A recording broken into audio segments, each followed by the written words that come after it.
ದೇಶದಲ್ಲಿ ಮೊದಲ ಬಾರಿಗೆ ರಾಜ್ಯದ ವಿದ್ಯಾರ್ಥಿಗಳಿಗೆ ಡಿಸೆಂಬರ್ 27ರಂದು ಹರಿಕಥಾ ಸ್ಪರ್ಧೆ 2025 ಮಂಗಳೂರಿನ ರಾಮಕೃಷ್ಣ ಮಿಷನ್ನಲ್ಲಿ ನಡೆಯಲಿದೆ. ಹರಿಕಥಾ ಪರಿಷತ್ ಮಂಗಳೂರು ಹಾಗೂ ರಾಮಕೃಷ್ಣ ಮಿಷನ್ ಮಂಗಳೂರು ಇದರ ಸಂಯುಕ್ತ ಆಶ್ರಯದಲ್ಲಿ ಎಸ್ಎಸ್ ನಾಯಕ್ ಪ್ರಾಯೋಗತ್ವದಲ್ಲಿ SKG industrial cooperative society, Atmashakti ವಿವಿಧ ದೇಶ ಸಹಕಾರಿ ಬ್ಯಾಂಕ್ ಹಾಗೂ ಗ್ರಾಮ ಸಂಘ ಸಹಕಾರದ ವತಿಯಿಂದ ಈ ಕಾರ್ಯಕ್ರಮ ಆಯೋಜಿಸಲಾಗಿದೆ ಎಂದು ಪ್ರಧಾನ ಕಾರ್ಯದರ್ಶಿ ತೋನ್ಸೆ ಪುಷ್ಕಳ ಕುಮಾರ್ ತಿಳಿಸಿದ್ದಾರೆ. ಸುದ್ದಿಗೋಷ್ಠಿಯಲ್ಲಿ ಈ ಕುರಿತು ವಿವರ ನೀಡಿದ ಅವರು, ಬೆಂಗಳೂರು, ಶಿವಮೊಗ್ಗ, ಬಾಗಲಕೋಟೆ ಸೇರಿದಂತೆ ವಿವಿಧ ಜಿಲ್ಲೆಗಳಿಂದ ಆಯ್ದು 23 ಮಂದಿ ಯುವ ಕಥಾಕೀರ್ತನ ಪ್ರತಿಭೆಗಳಿಗೆ ಅವಕಾಶ ನೀಡಲಾಗಿದೆ ಎಂದರು. ಇನ್ನು ಈ ಸಂದರ್ಭದಲ್ಲಿ ಗೌರವಾಧ್ಯಕ್ಷ ಹರಿಕೃಷ್ಣ ಪುನರೂರು, ಅಧ್ಯಕ್ಷೆ ಕೆ ಮಹಾಬಲ ಶೆಟ್ಟಿ ಸೇರಿದಂತೆ ಮತ್ತಿತರರು ಉಪಸ್ಥಿತರಿದ್ದರು. ಹರಿಕಥಾ ಸ್ಪರ್ಧೆಯನ್ನು ಆಯೋಜಿಸಿದೆ.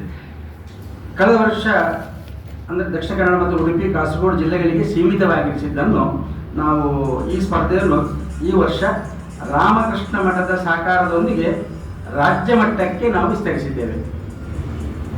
ಅಂದರೆ ದಕ್ಷಿಣ ಕನ್ನಡ, ಕಾಸರಗೋಡು ಮಾತ್ರವಲ್ಲದೆ ಬೆಂಗಳೂರು, ಶಿವಮೊಗ್ಗ, ಬಾಗಲಕೋಟೆ ಸೇರಿದಂತೆ ವಿವಿಧ ಜಿಲ್ಲೆಗಳಿಂದ ಆಯ್ದ 23 ಮಂದಿ ಯುವ ಕಥಾಕೀರ್ತನ ಪ್ರತಿಭೆಗಳಿಗೆ ಅವಕಾಶ ನೀಡಲಾಗಿದೆ.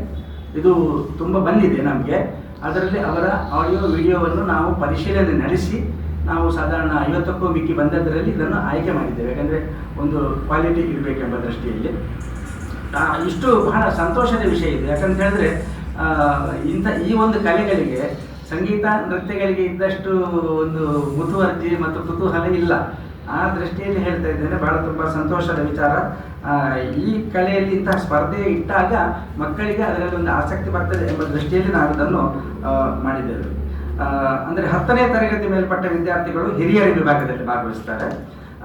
ಕಿರಿಯರ ವಿಭಾಗ ಮೊದಲ 3 ಸ್ಥಾನಗಳಿಗೆ 500, 5000, 3000, 2000, 5000, 3000, 2000 ಈ 3 ಸ್ಥಾನಗಳಿಗೆ ನಾವು ವಿಶೇಷವಾದಂಥ ಈ ಬಹುಮಾನವನ್ನು ಕೊಡಲಿಕ್ಕಿದ್ದೇವೆ.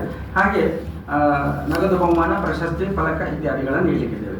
ಹಿರಿಯರ ವಿಭಾಗದ ಮೊದಲ 3 ಸ್ಥಾನಗಳಿಗೆ 7000, 5000, 3000 ನಗದು ಬಹುಮಾನದೊಂದಿಗೆ ಪ್ರಶಸ್ತಿ ಪತ್ರ ಮತ್ತು ಟ್ರೋಫಿಯನ್ನು ನಾವು ನೀಡ್ತಾ ಇದ್ದೇವೆ.